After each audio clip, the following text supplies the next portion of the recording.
ontem a Procuradoria-Geral da República denunciou mais 54 pessoas por crimes relacionados a esses atos golpistas do dia 8 de janeiro em Brasília.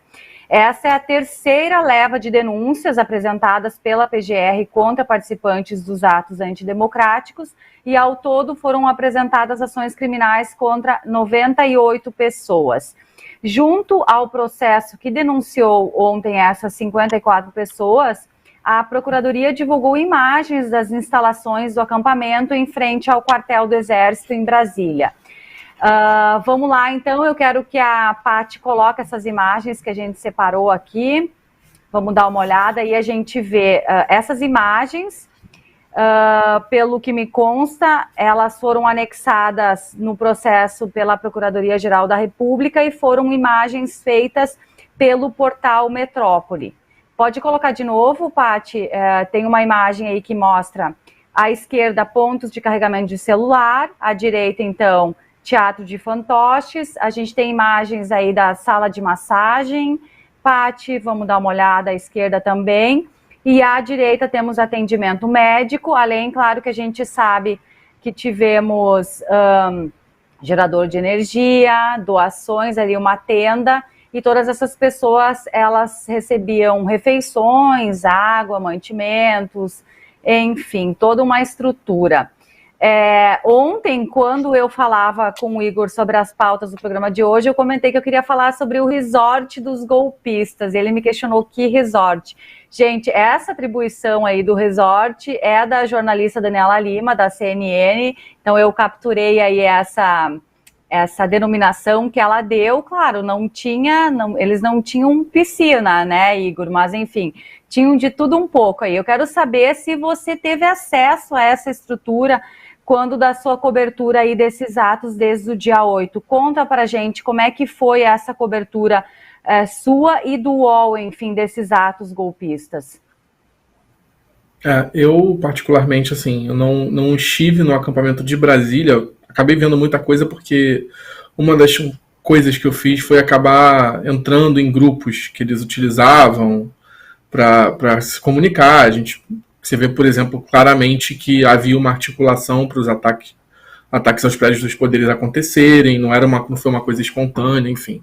E lá circulavam muitos vídeos do acampamento de Brasília, onde você percebia isso, né?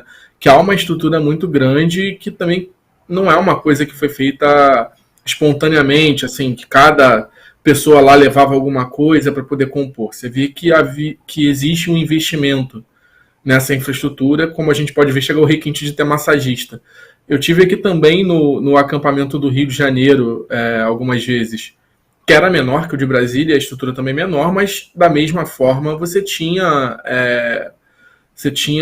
ele era equipado de uma forma que denota isso também, sabe? Que havia um investimento e havia certamente fornecedores dessa infraestrutura que são os financiadores desses acampamentos golpistas, né? Não é uma coisa que as próprias pessoas ali se cotizavam para poder, que estavam acampadas, se cotizavam para manter, certamente. E nesse seu acompanhamento pelas redes sociais, o que tu tens para trazer para a gente, assim, do que mais? Qual foi, assim, o ponto-chave da tua investigação e da tua apuração, Igor, desde o dia 8? Eu não sei até quando, qual foi o período específico que tu chegaste a fazer essa apuração. Eu comecei no próprio dia 8, que eu estava de plantão no dia, né, naquele domingo fatídico, e, na verdade, antes mesmo de qualquer lugar noticiar que estava acontecendo a invasão, isso estava rolando nos grupos de Telegram que eles utilizavam, assim, então até tinha transmissões em tempo real deles subindo a rampa do Congresso, e aí que a gente foi alertado que algo muito grave estava acontecendo em Brasília.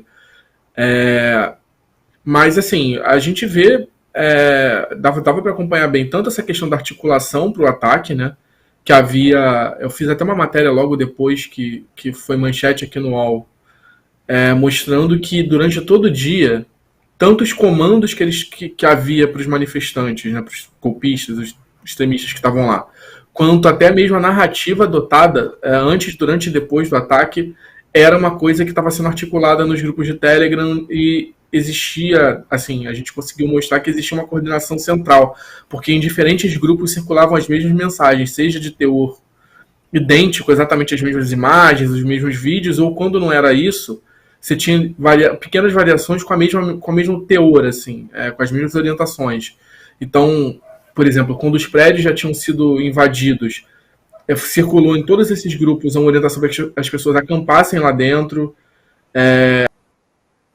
Havia delimitando essa estratégia de que o objetivo era gerar uma GLO em Brasília para que os militares viessem a atuar. Havia também um apelo para que pessoas de outros estados atacassem refinarias de combustível, bloqueassem estradas. Assim, era uma operação que eles queriam articulada para parar o país e deixar os três poderes acéfalos, assim, para que esse golpe que eles almejavam acontecesse. Então, assim, isso era visto bem claramente pelos grupos, sabe? Em quantos grupos, de quantos grupos bolsonaristas do Telegram tu participa, Igor? E como é que foi a tua entrada? A minha curiosidade é assim, as pessoas não sabem quem tu és, que é jornalista, permite a entrada, tu entras como uma pessoa assim, não te identifica? Como é que funciona esse acesso? É que a maior parte dos grupos é aberto, né? Eles, assim, pelo menos eram abertos. Ao longo do dia 8, vários começaram a restringir as entradas, mas como já estava lá, acabou que boa parte dos grupos que eu estava foram excluídos a mando do Justiça, né?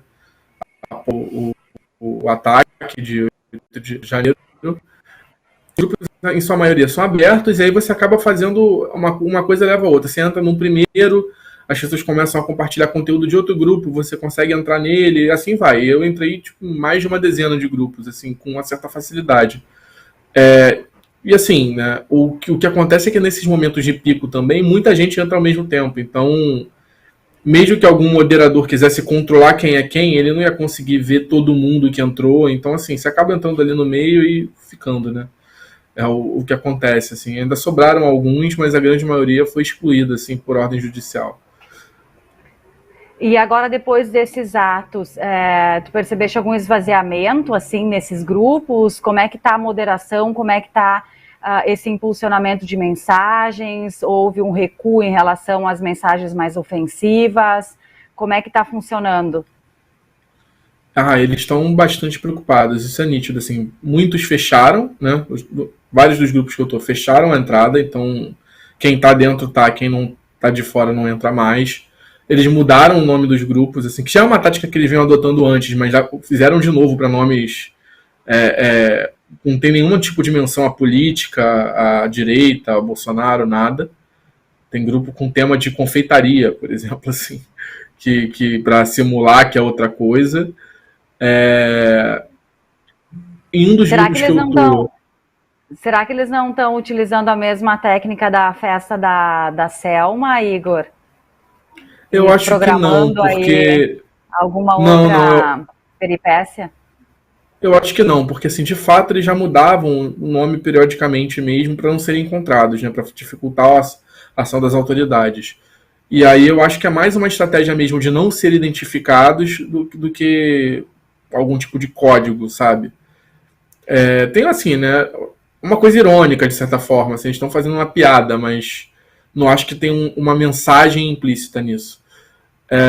Assim, um dos grupos que eu tô chegou a haver, inclusive, uma orientação para que as pessoas não falassem não falassem de certas coisas para poder evitar responsabilização, enfim. Dá para perceber que existe nitidamente uma preocupação com esse cerco judicial que está se fechando, né? Tanto por parte do STF, as investigações da Polícia Federal, enfim. É nítido que eles estão preocupados e temem ser presos, temem ser responsabilizados pela participação. Agora vamos mudar de assunto, então, mas já emendar uma coisa na outra. Igor, eu quero saber se nesses grupos se fala alguma coisa sobre o cartão corporativo do ex-presidente Jair Bolsonaro. Houve alguma repercussão ou eles se mantêm calados em relação a isso? Ou não é uma preocupação, é uma não preocupação, como a gente diz? Olha, eu não vi nenhuma menção a esse tema, porque também tem uma característica que assim, não é um grupo, não são grupos que têm uma atividade muito orgânica, as pessoas não interagem muito. Você tem um emissor, né, as pessoas que controlam aquele grupo, que enviam mensagens e a maior parte das pessoas que está lá só recebe, elas não falam, enfim, não tem uma interação muito grande, é mais uma coisa de fazer a narrativa esse movimento extremista se difundir. Não é uma coisa muito orgânica de bate-papo, mas assim, também acontece, né? Muitas vezes eles escolhem ignorar temas, né? Toda vez que tem uma denúncia, uma coisa assim na época do governo Bolsonaro ainda, muitas vezes escolhia-se simplesmente ignorar. Quando eles não conseguiam formular uma narrativa para rebater, a decisão era não falar, não engajar naquele assunto, né?